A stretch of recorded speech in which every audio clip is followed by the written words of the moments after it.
Hello and welcome to today's Career and Job Search Q&A show. I'm your host, Diana YK Chan, founder of Magnify Your Marketability, where we help ambitious professionals like you to get the job you love, earn more money, and accelerate your career. Tonight, I am delighted to have my dear friend, Intida Net, here with us tonight. Welcome, Intida. Thank you for having me today. I'm really excited to be here. Thank you. Excellent. I'm so excited. As many of you know who've been here, this is my new setup tonight, which is my office.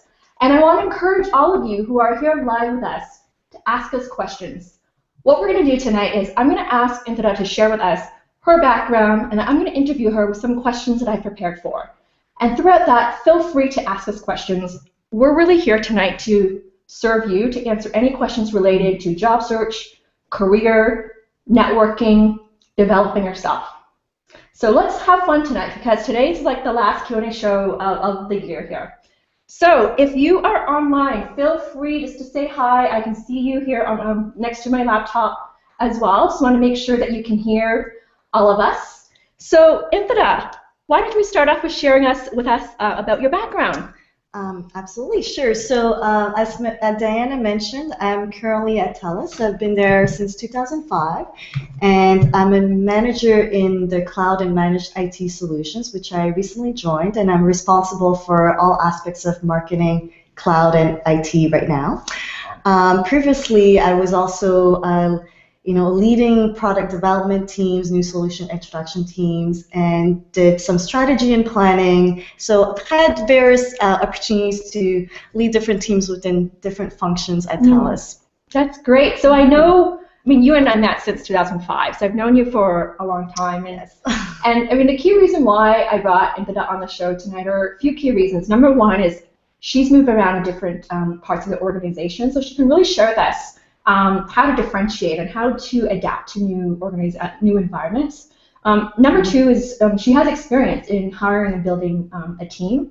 And number three is that she loves mentoring and helping people as well. So can you maybe share with us what makes it a great place to work at TELUS?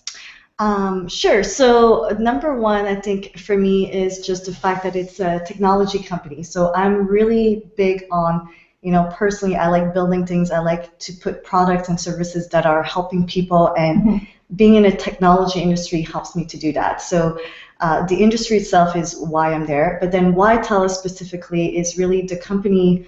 Most of you probably know in the Canadian market is one of the leading telecoms, probably number one. Okay. And so I think for me is really the culture of the company that stands out, and it's the people in general, and just the values that represent TELUS really align with my own personal values in terms of the people, the passion for growth, the innovation. Those are all things that I really aspire to, that I align to, and that I think TELUS does an outstanding job at representing and hiring the people that meet those values as well. Yeah, and I know that TELUS was actually recently recognized one of the top 10 most admired corporate cultures. And yes, I used to work there, and I still remember the 4 core values of TELUS. Can you tell me how, what you look for when you're hiring for people at a company like TELUS, and how you look for those qualities that help people align with those kind of values as well? Yeah, so I think as you mentioned, when I'm hiring for people, there's definitely a few things that I look for. Number one is the fit for the role in general. Do you have the skill set and to do the role that I'm trying to hire for? And number two is how do your personal values actually line up with the company's values? And it's important because that's what we put emphasis on, is the how you do things. So not only are you able to do the what, and do you have the skill sets and the competencies to do things, but what stands out for me is a candidate that can clearly articulate for me how they do things differently and how they differentiate themselves as a top performer. So articulating those kind of components that make them stand out is what I'm looking for in candidates. That's it. What I'm hearing also when you say the how, it's be able to share with I guess you in terms of the self-confidence. Self-confidence is really important in order to be able to be confident to articulate how I'm different or how I can add value. Yeah, That's absolutely. key. Yeah, and I think a lot of people come into interviews, and it's funny because they're not clear on who they are and what their strengths are, and it's one of the number one common mistakes is I think people, what I look for in people is the ability to be self-aware of their own strengths and be able to tell me clearly, what are they good at, why are they better at those things, and can they tell me a compelling story about why they're good at those things? Have they prepared to be able I to love tell that. me? Yeah. Because one of the things I always talk about with my clients, my one-on-one coaching work is that self-awareness piece is really the clarity, like knowing yourself of who you are, what you want, and what you have to offer. And I always say that you have to know like what I call the 4 whys, which is why this industry, why this company, why this role, and why you. Oh my gosh, I think you absolutely nailed it because I see so many people come into interviews and they're not like those are the standard questions that I will ask for sure. And you need to be absolutely prepared to answer those things. And it's almost like shocking how many people are not ready to have answers for those, or at least not compelling answers for those questions. They stumble, and I think maybe it's the fact of not understanding the role, the description of the role. Yeah.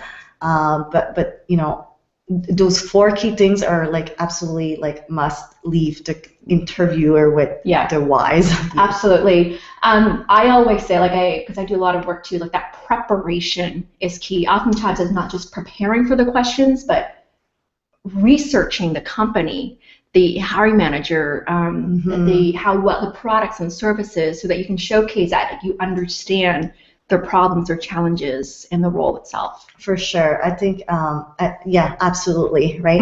I think the people that stand out for me are people that actually did that extra mile of research and know exactly, they can talk to me about, what my problems are, they understand the industry, they understand who our competitors are, and they can kind of show me in their answers that they know those things. So to me, it's like, it's good for me to know that they've actually done a research above and beyond to come prepared. Yeah. Well, I'm going to ask the audience here, if you want to share with us what your biggest interview challenges are, feel free to type it in. I'll answer some of the questions that you may have as well. So, Indra, share with us, what are some of your favorite interview questions? Oh my gosh. Okay. So aside from the basics, like why you, why TELUS, what are you looking for, what's your background? So the first thing is I always try to get to know the person better and make them comfortable. And so usually it's quite informal at the beginning of the interview. And then, because I really want to get a sense of who they are. And then my favorite questions are always kind of more behavioral type questions. And the reason I ask those types of questions is because for me, it tells me, it gives me a glimpse of what they did in the past. And typically what they did in the past is a kind of a reflection of how they would, react in the future most of the times. And so I ask behavioral questions for a couple of reasons. One is, can they articulate for me the situations and the things that they did with examples? So it gives you a little bit more clarity around the types of roles and situations they've been in. So the questions that I ask are typically around key specific types of skills that I'm looking for. So I might ask things that are related to problem solving, things related to project management, things related to your analytical capabilities. So in the sense of, or project management, so I'll ask things like, can you tell me a time where you had to put a plan together? What was it, and what was the accomplishment? So really what I'm looking for is a couple of things out of there, right? So, number one, were you able to formulate a plan for what? And what does a plan mean to you, right? Yes. And so it tells me, were you able to lead a project, for example, whether it's small, big, and how did you go about it? And so it's really broad. It can be interpreted in so many different ways, but every question that I ask is actually to pinpoint a specific kind of skill set that you're looking for. That I'm looking for. And That's great to hear that that. Depending on the role, obviously. Yeah. Something I want to mention, because as part of my interview course program that I develop, I actually walk people through on, based on the questions the interviewer is asking, you can get an indication of what's important to them. So you mentioned, for example, planning, and one could be like conflict management. There's always questions around conflict, problems, challenges. It's really for them to see how you react under stress, how you think on your feet, how logical you are as well, and thinking as well, and whether you're just all over the place or you're just really calm and you know what you do as well. So absolutely. Yeah, and I think what's really important I'm hearing is that you want to really answer the question. Yes. And so for me, I don't really just go and ask. I actually tell people, like, here's kind of the framework that I want you to answer my questions in. So I tell you, like, okay, I'm going to ask you general questions, and I'm going to ask you some behavioral type questions. Here's how I want you to answer them. I want you to tell me, give me background about what the situation was. Tell me about what you did, like what were the actions that you took, and what were the results out of it. So I think a lot of people forget that piece of the results, which is, to me, is like the so what. Yeah. So are you able to articulate to me how your work in the past impacted the company, and what was the achievement out of that, right? It's contribution. Really contribution, yes. How did you make a difference? How did you make an impact? That's right. And if you can articulate those in an interview, it means also that you're able to probably contribute. Like, if you're able to focus and be able to answer those questions, it's a good indicator of how you're gonna perform in the future. Absolutely. As well, right? That's very, very true. So we talked about interviews. Let's talk about these opportunities. And for you, I know you had different opportunities within the same company, and I'm curious to know, like, did you ever apply for these opportunities? If not, how did you identify or present to these opportunities? What's important? What's the secret there? Okay, so I gotta be honest. For most of the opportunities that I've had, I haven't had to, officially apply for them. So what I mean is that, I think it's a known fact that you need to be able to network. And so same goes within an organization. I think your internal network and your personal brand are really important. And so if you can differentiate yourself, people will come to you when they have opportunities. But for me, I think personally, what I did in my own career is I was really clear in terms of what I wanted to do. And I started at TELUS, early in my career. And what I knew immediately out of the gate is that I wanted to get a broad, holistic business experience that will be able to position me as a well-rounded leader at the end of the day. So I wanted to understand the different functions of the company. And so I think what I did was network internally with all the stakeholders that I actually deal with. So at TELUS, it's very common for you to work with multiple cross-functional teams across different business units all the time. And so I've built a personal brand of, basically on my work ethic and my ability to deliver on things. So people are going to come to you because of your personal reputation, number one. But you also need to go out there and tell people what your career aspirations are. So not only to your boss and your support people, but to those individuals that may be champions for you in the future. So for me, most of the time, I guess, all the times, except for my previous role, people have come to me indirectly to seek me out for opportunities and ask me, am I interested in those opportunities or not? And I think it has a lot to do with my own personal reputation, the ability for me to have delivered significant things in the past and how I did it, and so it's very important to nurture your own personal brand within your company and tell people where you aspire to be, because you never know when an opportunity opens up, they'll think about you. Yes. Okay, Intada told me one day that she wanted to do this.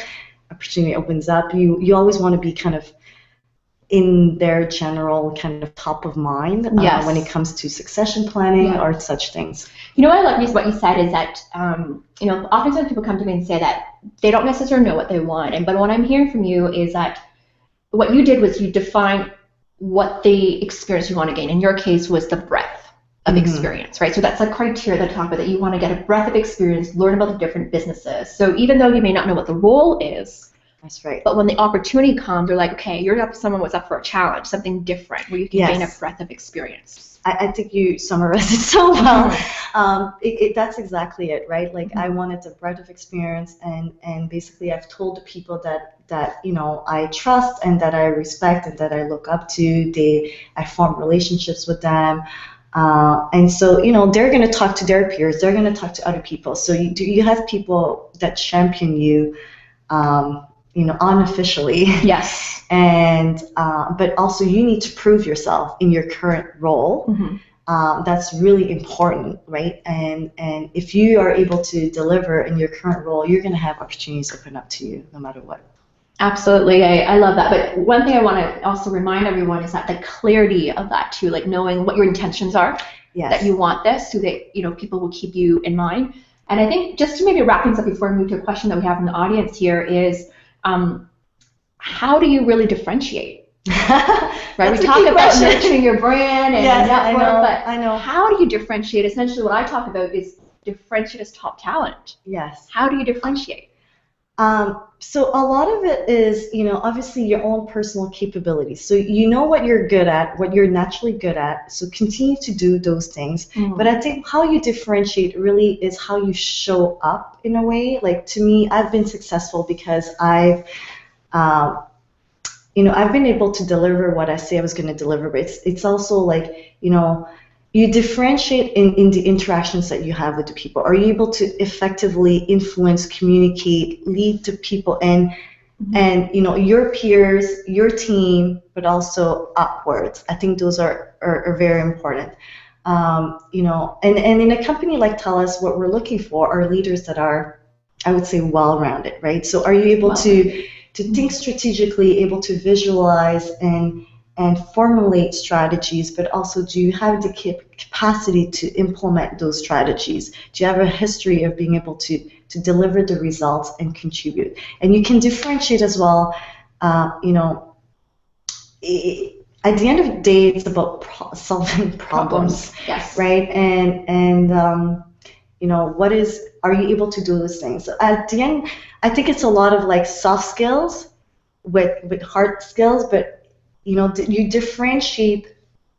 Like you want to be authentic about you know, yourself and what your strengths are, and you want to be consistent in how you deliver your projects, to build your brand, and how you interact with people. And I think that's really key. Is have you been consistently good, yes, right, and improved, and have you been able to innovate? You know, so at least at our company, those are the things that matter. Right? Yeah. And so you know, you're able to differentiate when you show those things, and also like you know, a lot of it has to do with relationship management. I love it. If I have to summarize this, is what I just heard is how you think through a problem or how you think strategically. A lot of the thinking piece, but then there's also the doing, which is how you implement, how you execute as well. And then through that thinking and doing, it's also, you know, how you show up in terms of your relationships with people. Yeah, you said it so well. Yes, no, absolutely. Right? Yeah, absolutely. It's your thinking and your doing, and then just, okay, through that, how you're going to get all the buy-in through the relationship, that everyone's going to believe in what you want to do as well. Exactly. No, it's so important because, you know, in this day and age, I don't think anyone works by themselves. And so everything is through relationship. And how do you engage with others as well? And how effective are you in your interactions with others? That's great. Well, I'm going to take some questions from the audience here. Okay, so, question for you. Okay. Can you give us an example of someone who really stood out in an interview? Oh, my goodness. Okay. And why? In a good way or in a bad way? In a good way. In an interview, how they stood out. I guess we're looking for advice, right? How to stand out. Okay, so definitely I would say I go through a lot of average candidates. But the people that really stand out for me are the people that I would say, if I had to summarize it, are the people that have come really prepared and have been very clear about who they are, what they bring to the table, and have been able to be very articulated about this.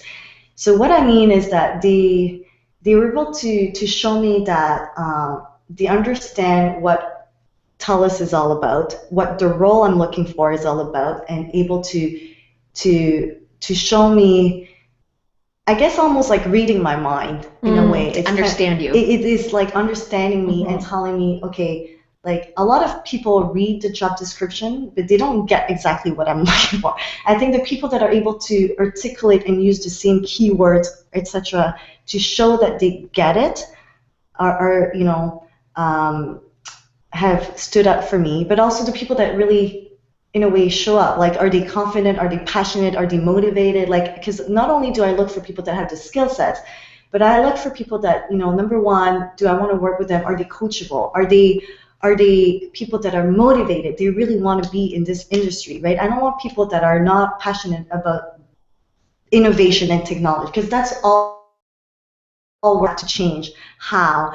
Like, their personalities have to match with those things. Yeah. So it's the people that have been able to articulate those things to me really have stood out, and the people that went above and beyond, in the sense that I've had people prepare things in advance to show me, and I've been really impressed with those. Do you think that's too much? Like, if someone puts together a 30, 60, 90-day plan, or like a PowerPoint slide, is that like too much? I don't think so. I mean, typically it happens on like maybe like your second round interview, you're asked to do things. Anyways, for me, I always asked for a specific assessment, right? It might be a presentation you need to do, or some kind of a case study, in bracket, because it's always a real problem, by the way, not big problems. But I wouldn't say, I think for me it shows that you're really well prepared and you really want this. So I see that as an advantage. Like, you really stand out, because really, who takes the time to do this? The average candidate is not going to take the extra time and effort to do these things. So I personally appreciate those things, and for them to follow up. Really important, guys, to follow up and say thank you. Simple follow up. It seems really basic, but it's appreciation. It's appreciation, and also the fact that you get the opportunity to reiterate for me, how the conversation went. Like, if from your point of view, what, like, I get a sense of like how you're going to communicate as well. So. I'd have to say the candidates that do that extra mile really stand up. Absolutely. I'm going to share my perspective as a recruiter, because I do a lot of phone interviews. And so often my phone interviews are short, 10, 15, 20 minutes long only. And so how people stand up for me, a big part, because I don't see them, it's really how they show up, their energy. Their tone of voice. Are they excited to talk to me? Oh my God, yeah, I didn't mention it, but like, are you excited about the role? Does it come across when you're talking to me? For sure. 100%. It's just that interest of curiosity. You can just feel that, and right away I know whether I'm going to have a good conversation or not with this person. Because typically they don't know anything about the role, but if they demonstrate curiosity, asking me like some good questions around it versus just the base level questions they can find on the job description. Yeah, I forgot to mention that, but Diana actually says something very important. Is the type of questions they ask is really important in terms of like indicating to me, do they understand, but also like have they put some thought into it, and like the motivation. Absolutely. It gives me a sense what's also important to them as well. So typically I find as a recruiter, their energy level gives me a good sense of also how strong they'll be when they show up in an interview as well. Like, I don't ask as in-depth questions like a hiring manager, but this is why I always say the body language. Like, I always say, if you're on a phone interview, stand up and talk, because you project a lot stronger tone of voice. Good advice. It's a much stronger tone of voice, and people can just feel that. And even for me, simple things, I'll tell you, like, simple things is really like finding that common ground, or just having that connection of showing that you care about the person as well, goes a long way. Yeah, I mean, a lot of it is, like you said, it's kind of like the chemistry between the two individuals as well, right? It is. Where, there's a lot of what is on paper, etc., but it's also like the rapport that you're building with with me is important, right? Do I get a good vibe? Can we work together? Can I feel your energy? Can you feed off me? Can we feed off each other? It's a good indication. Yeah. So let's move on to another question. Sure. So question from Shoshana. Hi, Shoshana. I know Shoshana. Yeah. So Shoshana has a question. When interviewing, sometimes I feel like I come across as too strong or too passionate.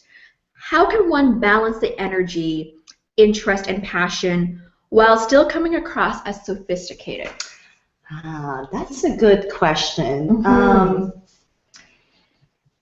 You know what? I say always be yourself. You want to be authentic, right? And so if that's how you are, then continue to be. I don't think there's anything wrong with being passionate, right?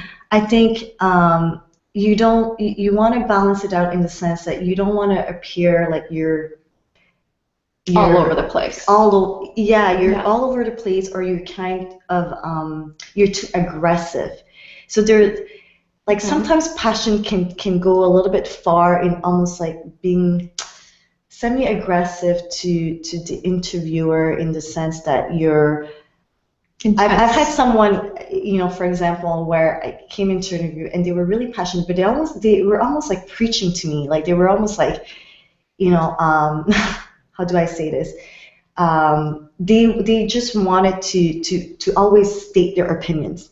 So I know it's like not answering her question directly, but I think you got to find that middle ground, and you should read the interviewer's body language and emotion. Like, for example, I range, depending on the individual that I'm interviewing, my level of enthusiasm and passion also changes. Right? So if I'm looking at a candidate and I see that it's not going so well, it's not the type of person I really want to continue having a conversation, I'll sit back a little bit more and I'll have shorter kind of discussion with them and be less enthusiastic and less interested in their. I know, but I think it's important for Shoshana, right? To read the person's kind of style back. And you want to almost like echo back their style to a certain extent. Like, so if the person is more quiet and calm, etc., you might want to calm it down slightly. If the other person is really bubbly, then it's okay to show that. Yeah. It's hard to tell, but at the end of the day, I feel like you should really show up as yourself. Absolutely. It's important for the interview to get a sense of who you are. Who you really are. Yeah. Maybe I'll share a little bit from more a personality point perspective too. Like, I think that there's a study out there called Social Styles, and they talk about the importance of flexing your style. So say my primary is expressive, meaning, like, for example, like Shoshana could be very passionate, very energetic, and you're interviewing someone who is analytical. An analytical person, and you can tell that by the way they talk. They probably are more numbers focused, more structure, more facts, and you get a sense of that. That's the feeling of that. Then you want to show it yourself, but knowing, hey, this guy's person is probably more factual. We want to be more structured the way we talk as well.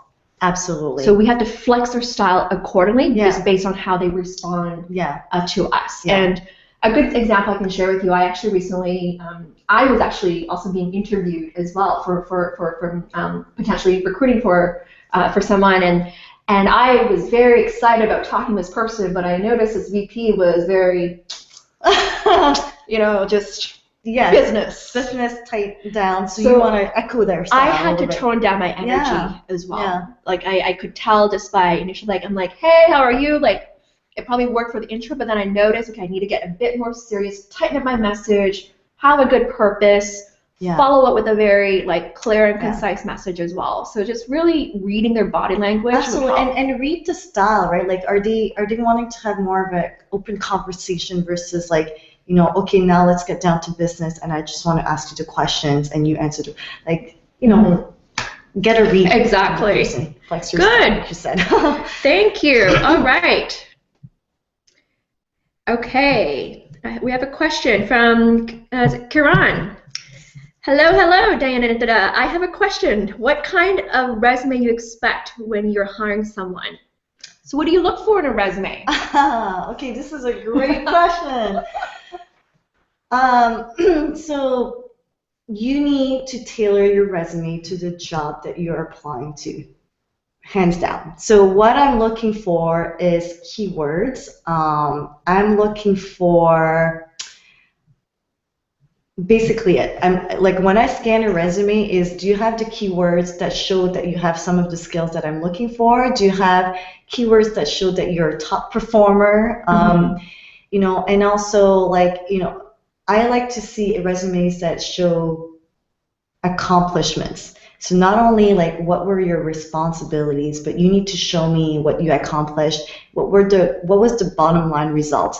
And the reason I say that is because I need to understand, how did you contribute to your company's bottom line? So at the end of the day, I don't, you know, is you need to be able to show me how can you tie to the company's objective. Like, so in my line of work, or in everything that I've always done, I never work, like, maybe it's just me, but you know, it can always be tied back to what I did as a result to help the company EBITDA or whatever grow revenue, and I'm able to articulate that.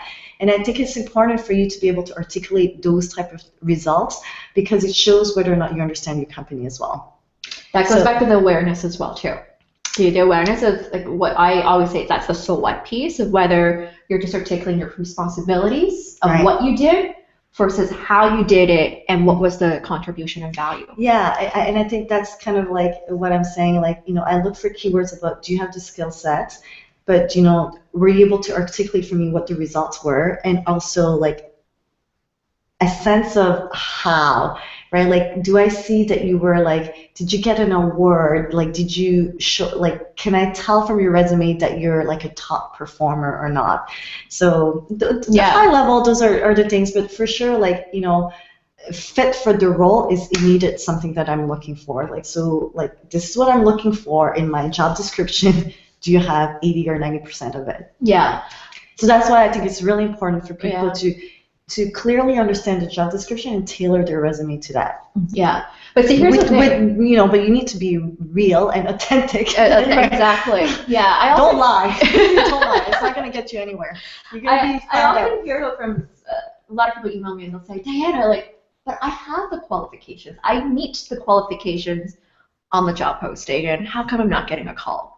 Right. And I think that this is sometimes, I would say, is that sometimes the job posting may not tell you everything, but at the same time, I think one thing I want to point out is that it's actually easy for someone to put together a resume, but it's difficult to put together a unique and great resume, because you need to take time to really think about how did you do things differently, what were those accomplishments, what were those results. You have to do that preparation and research.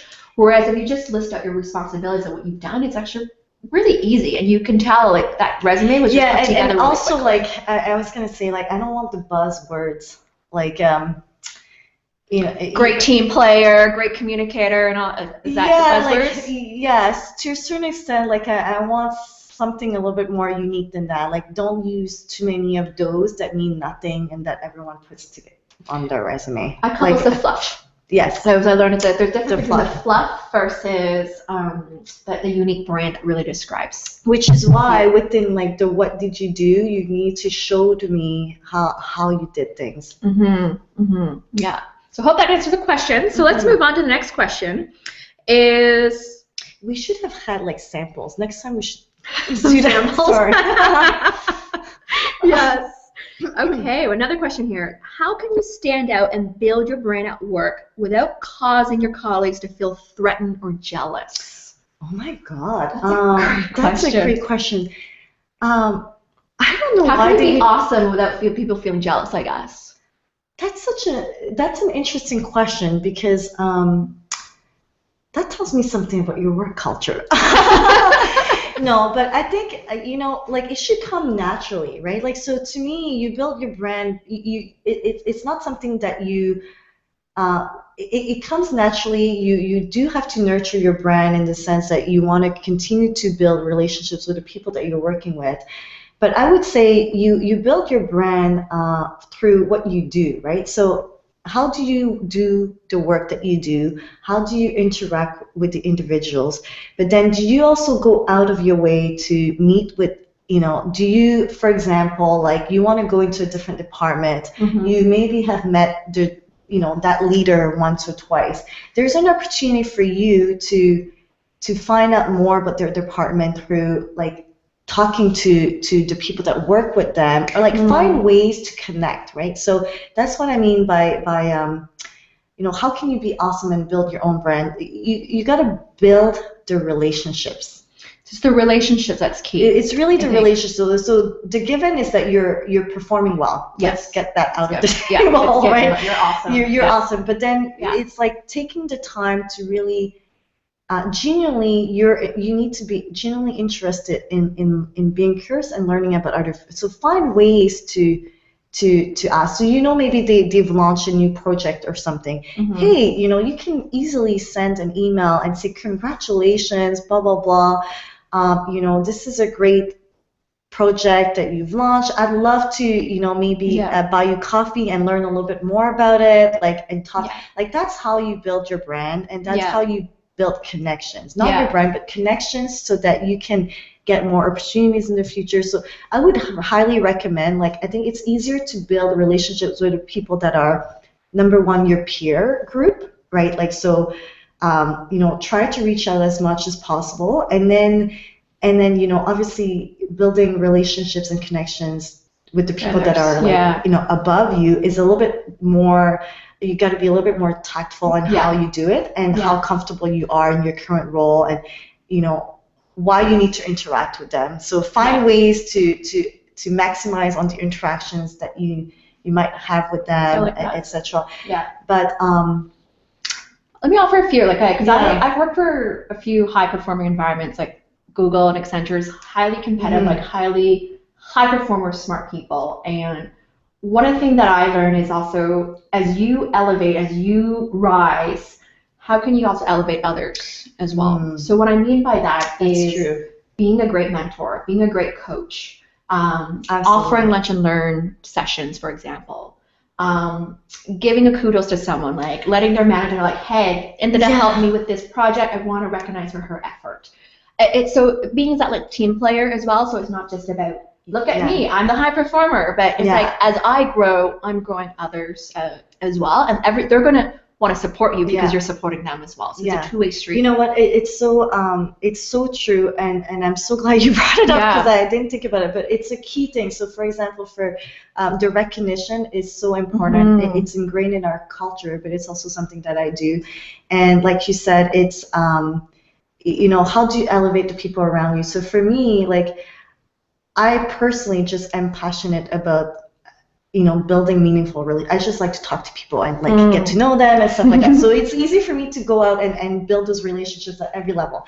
But at the same time, I'm really, like you said, I'm really passionate about helping people and developing people. So I use, my team, I built my team, but I also like to help other people that are not within my group and my team. And so I think, personally, I've grown my own personal brand because I've helped others. So I'm glad you brought it up. Paying it forward. Yeah, absolutely. That's what it really is. It's really that paying forward mentality, because the more people you help, they're going to remember as well, and they would want to help you as well. And it should be competitive, right? Like, the thing is, you're not looking to be competitive. You're looking to really genuinely build relationships with other people. Yeah, that's great. So we have a question from Katie. So Katie asks, as a new graduate, I don't have telecom background or work experience. What other things I could show to prove that I'm qualified for a non-technical job? For example, marketing position at TELUS. Very good question. It's for a new grad, yes. New grad. So I would say, it is a little bit more difficult for new grads if you don't have any work experience whatsoever. So draw from your education, from your extracurricular activities, from your volunteering activities. So, you have to show that your current interest and maybe the curriculum that you've studied matches with the field that you want to go into, right? So if you studied like engineering and like computer science, I can't imagine why you would want to go into, for example, like marketing right away. I don't know. Mhm. But you know what? Like it has to, you have to have some kind of a match, number one. Right. Otherwise, Reasoning of what, you're going to be weed out very quickly because Right. there's tons of applicants and they're grads that will have shown that they have marketing, that they've done, maybe like extracurricular activities to Mhm. help out like their communities or like, so I would say, try to find ways to get into the field, build the skill sets, but also you could find ways to connect through LinkedIn, through people Mhm. that you might know, or Yeah. to ask for informational chats and learn more and figure out, what is it about the company that you are really interested about in learning. So do your own research, but Yeah. also be self-aware that you are a new grad. What is it that you offer, and how do you differentiate amongst the other new grads? Yeah. Like, what is it that you bring out? Yeah.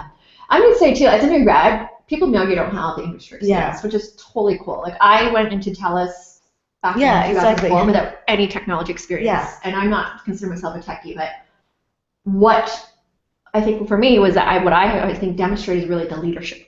Like just being a leader, someone who embraces change, who's passionate for teamwork, and be able to showcase that for me it wasn't about tech, it was more the fact that I love to work in a fast-paced environment. Yes, absolutely. Embracing change, like that's what I love. Yeah. It wasn't about technology. Yeah. And I think you bring in such good points, and I'm sorry I didn't even think about this, but like absolutely. So a lot of companies like TELUS, etc., will go and recruit on campus, Mhm. and we'll have like maybe co-ops or like leadership development programs. And what we're looking for is potential.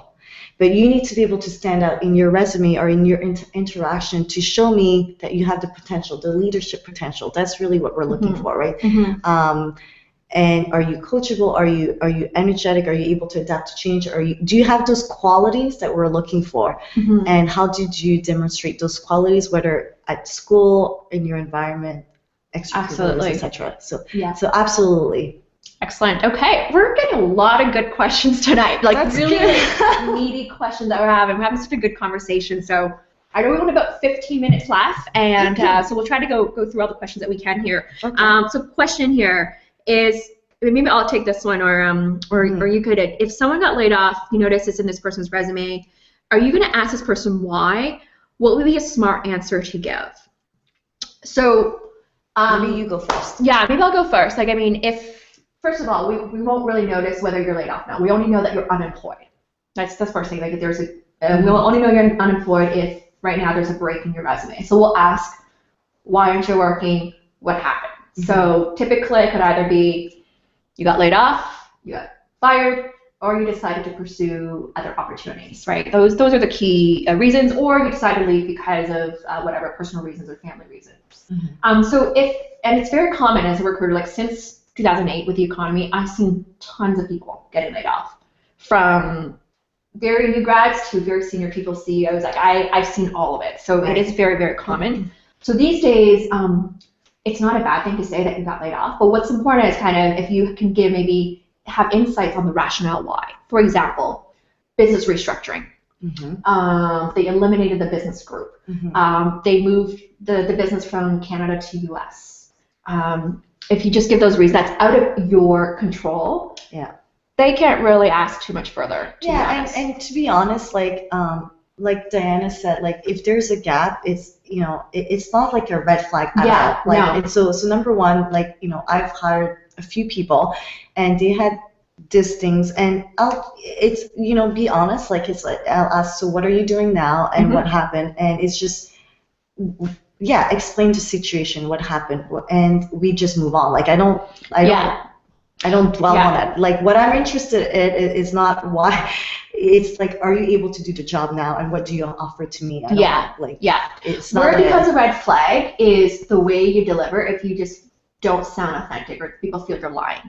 Like if they're just like, if they're just like too much hesitation to it, then I think as a recruiter, I want to probe further to find out why. That's a good point. Yeah. So, okay, so moving on. Okay, Mia. Great interview, very helpful. My question is for people that are transferring from other industries into telco. Yes. Changing industries, I always get this. What are the key attributes that recruiters or managers are looking for? So this means they don't have the industry experience. Yeah. They're an experienced hire. What would you look for to break into this industry? So that's a great question, and we have many of those. So I just want to be clear that what we're looking for is people that are able to actually learn, right? At the end of the day, is your capacity to learn new things. For me, it's like do you have the transferable skill set? Right? Like, so are you a good leader in general? Were you able to work with teams? Are you a good problem solver? Are you analytical? Like all those qualities that I'm looking for. Do you have the people skills?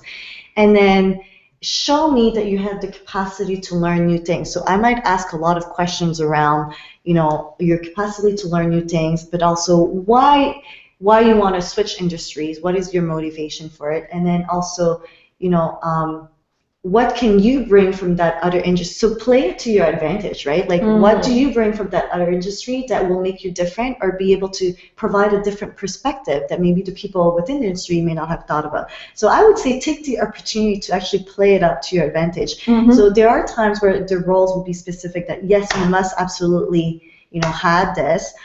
But if you don't, it's okay. But you need to show why you're interested in the industry, right? And are you able to learn it? And do you understand some of the metrics that are important to it? It depends on the role, I would say. Right? Like if you're applying for a role where you need to know, like, if you're going to be measuring, all the financial metrics around like our wireless kind of portfolio, then I would say for sure you need to have the wireless like financials. You need to understand those components. So do your research to understand the industry a little bit better so that you can show how you would compensate for it. So I think the main thing is if you come into an interview, you need to show me how you would compensate for not having the industry experience. Because it would be a steep learning curve. And get a sense from the interview how important it is for that particular role to have it or not, but be prepared to answer that question. So maybe like you've done a lot of reading on blogs, you've done a lot of research or whatever the case is, right? Because that shows that they've done repair. And the other thing I want to add is that I would also say is if you're trying to change industries, if you can get multiple people referring you in, that's a great character reference. Yes, absolutely. Like exactly, and like your skill set should be transferable, right? Like hopefully you're not like trying to. You got to take baby steps. So you want to transfer industry, but it might be in the same kind of functional. So that's completely fine. You have that, right? And then like take it baby steps. So otherwise you're kind of like shooting too high, and you'll have less chances of actually getting in the door because of all the other candidates that have more like competencies that align with what. Absolutely. Yeah, and I want to say, like, I know for you too, and you told me that as well. Like, if I'm going to refer you to someone, one of the things you're going to ask me is, like, is this person a superstar? Yes, right? I always tell Diana that. If she refers me somebody, first thing I'm going to ask is, are they a superstar? And I do that in my own internal network as well. So within TELUS, as people refer me to other people, I will always ask them, is this person a superstar?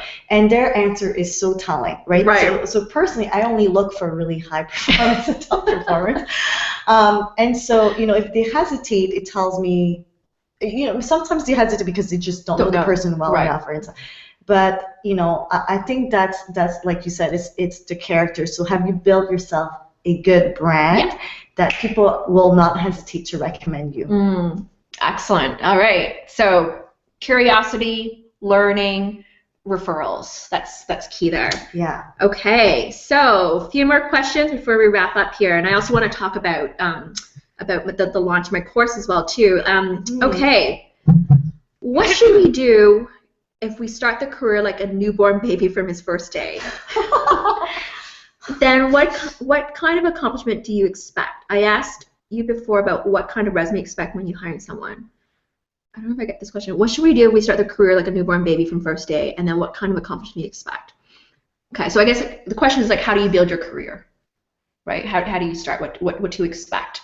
I'm going to start a few things as a career coach. Is I believe that if you're someone new, a new grad, like I think the industry you choose to go in, it matters just because that's where you're going to build your network.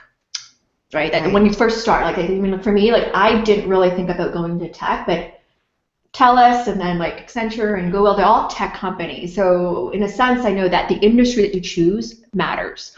And in terms of what to expect in terms of accomplishments, I'm really big on building your brand on what you're good at and what you're passionate about. So what I mean by that is that, like, for me, I've been known for mentoring and coaching people. So outside of my core jobs of marketing and operations, the roles that I've taken, I was always involved with mentoring new grads, involved with recruiting, involved with delivering lunch and learn sessions. So I'm really big on leveraging your strengths and your interest.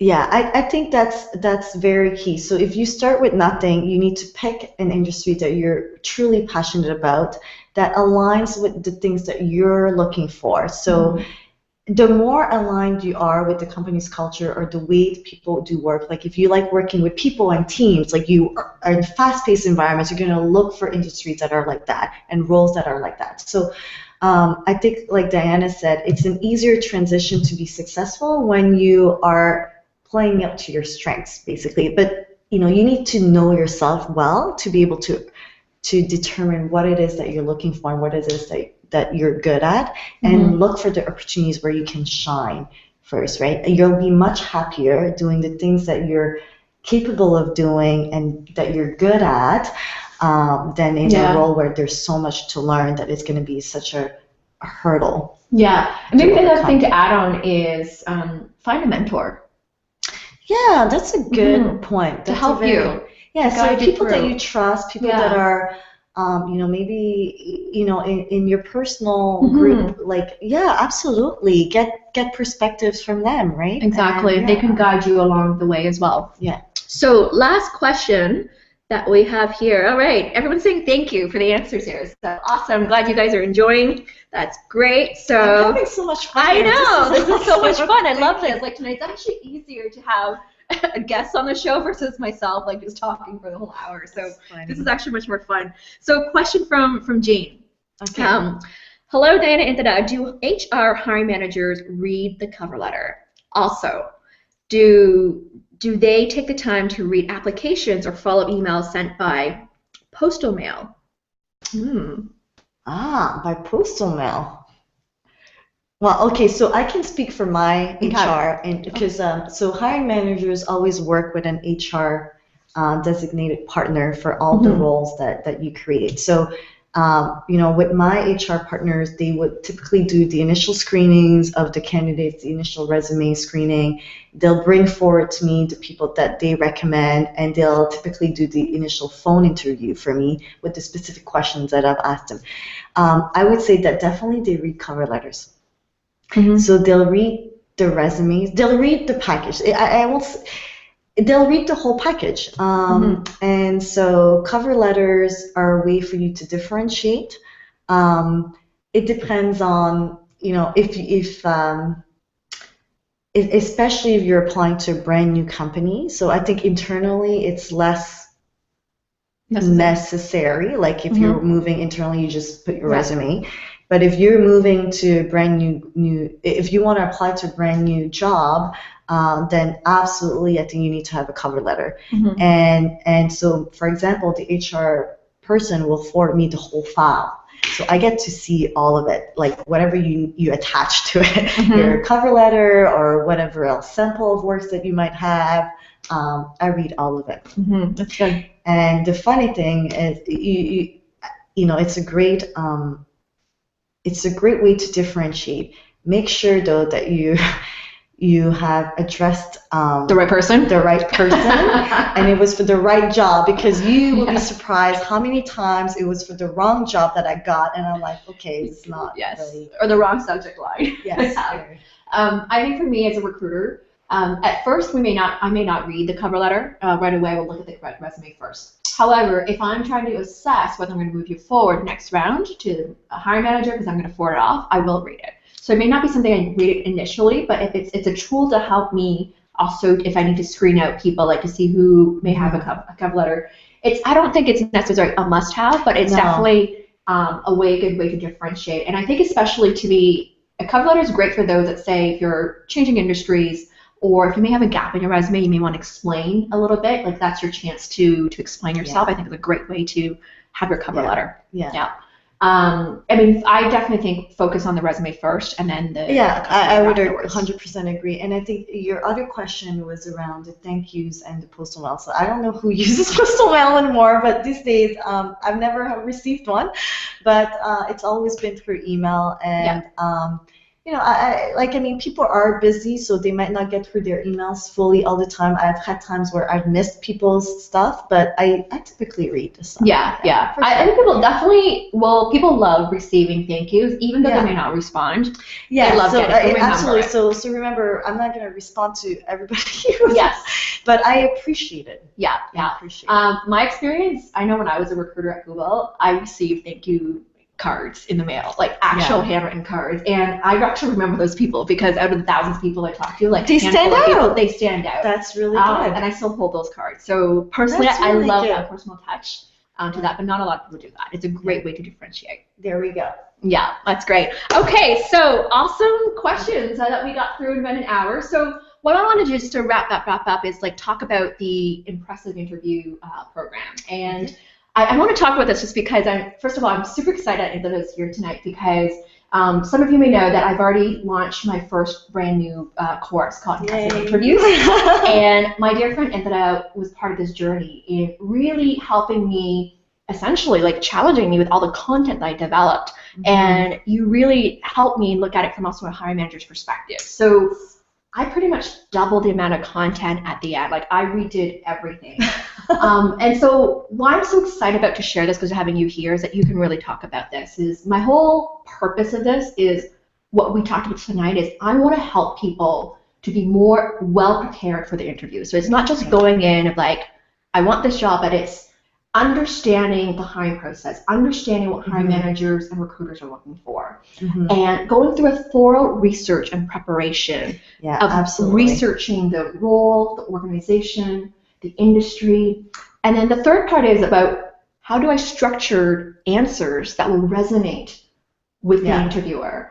And lastly, it's really about how do I show up with confidence and minimize that interview anxiety. So I want to hear your thoughts because you've read the content, and I mean, this is like from another perspective of it. Yeah, absolutely. So I had the pleasure of, and I really appreciate it. Diana asked me, could you take a look at this? I trust your opinion, and I have to say, I really challenged her to really, make sure that the content was absolutely solid and things that would bring a lot of value to all of you. So I brought in my own personal perspective. I've been hiring for many different roles throughout my career, etc. And so I think I personally believe that this is one of the greatest content that's been created. So there's like everything is all in one package. So I think that's the thing. You don't have to go look through it. You don't have to, and it's all about the research and the preparation. And at the end of the day, we were really talking through this, and she was asking me all these questions to get the feedback, and I loved it because she's not just building this course by herself, but trying to get perspectives from different people and really give you the true value of how you can differentiate. And so, I think hands down, the preparation and the research is so key. And so Diana really focused on what it is that you need to prepare. What are the things that you need to think through to really prepare well and come up as a really standout candidate because of your preparation. It's all in the preparation. The more prepared you are, the more you know about the role, the more you know about the company, the more you know about yourself and all those things and how to structure the questions so that they will resonate with the interviewer. The more you're going to stand out, right? And so Diana did a fantastic job, and I couldn't be happier, and I think you guys will find a lot of value out of that for sure. There's a lot of content, but that's the good thing, right? And so I think you should mention this is not a 24-hour thing, right? Like you really gotta, if you do the things that are in there, you will be successful. I just need to say that. Thank you. Thank you for that. I really appreciate that. The other thing, one common question I always get asked, because right now we have about 40 people in the class already, and I'm getting a lot of inquiries. A lot of people often ask me, so what do I actually get and how does that look like? So I want to do a quick demo as well just to show you what you actually get. But just a quick summary of what you get from it is, first of all, everything is like in an online portal that you get access to. So it's 4 hours long of content with 5 modules. It's pre-recorded videos. You get downloadable audios, presentations, worksheets, and the videos as well. So you pretty much get everything, and you can take it anytime, anywhere, whether it's on your laptop, on your phone, on your iPad as well. So it's really convenient as well. And really, and the other great thing is that you also get access to a Q&A forum where you can ask me questions in that forum, and I'll answer them as well. And you can also network with other people in the community. So what I do, just to wrap things up, is do a quick demo just to show people what it looks like, because that's a common question that I get as well. So I'm just going to turn on the screen quickly so I can share the screen as well to show others. Here. I'll do a quick screen share. Here, so what you get is essentially when you go in, you will log into this membership site, and once you log in, this is what you'll see is that there's like the welcome page where you'll log in here and I have a message of my Magnify Your Marketability framework, and then what it has is also the course, which is here, that you go to, and essentially the pre-recorded videos. So I have a welcome message, and there's like the 5 modules, which is the first one, understanding the interview process and employers' needs. Module 2, which is preparing for your interview. Module 3 is how to deliver impressive interviews. And Module 4, conquer interview anxiety. And Module 5 is tackling the salary negotiation. So all you have to do is really click play, and then it will just welcome to impressive interviews. Hooray! And so you can actually download the slides, the MP3, and the video. So you can also listen to it at your own convenience as well. And if you scroll down here, what you'll see is that you can actually open and see the worksheets that I give out as well, that you can also complete. So in each module, I'll give you challenges and exercises to do, where you'll also have a guided process to help you along the way. And then, so you can see every module here that we have worksheets as well. And then on top of that is that I also have a resources section. So this is what I call the supplementary learning to help you with your learning. So for example, like giving you a template on a 30, 60, 90-day structure plan. You know, it's a great tool to have when you're going for your final interviews. What are some sample motivational question responses, how to answer them, and some role play scenarios as well. So this is what you get. And in here, you also have a Q&A forum where you can also ask me questions as well. So I hope that gives a good overview for you of what you get. That's a common question I've been getting recently. And I'm actually really happy to say that the company who helped me do this, like they actually also identified this as like a premium content site as well. So this is a great way for you to learn at your own pace there. Okay. And because I looked at the content, I have to say it is, you know, it has my stamp of approval, and I have fairly high standards, and so the content that's there is absolutely valuable. And I'm so happy that Diana was able to share that with me, and I feel privileged for that. So, you know, you already get my stamp of approval. Thank you, right? and I know you have very high standards as well. Absolutely, very high standards. Yeah. As well. Well, thank you so much. For those who are interested, feel free to go to my website, mymarketable.com, and click under courses, and you can sign up for that. Currently, I'm doing an amazing promotion, which is a 70% off. The retail value of the course is $497, and currently it's only a $149. So I'd love to see you in the class. And thank you so much, Indra, for being here tonight. It was such a pleasure. Thank you so much for inviting me, and thank you to all of you for coming out. This is amazing. Yeah, it was a lot of fun. This. I should It was come a lot back. of fun. So thank you, everyone. Wish you a blissful holiday and Happy New Year. Thank you. Bye.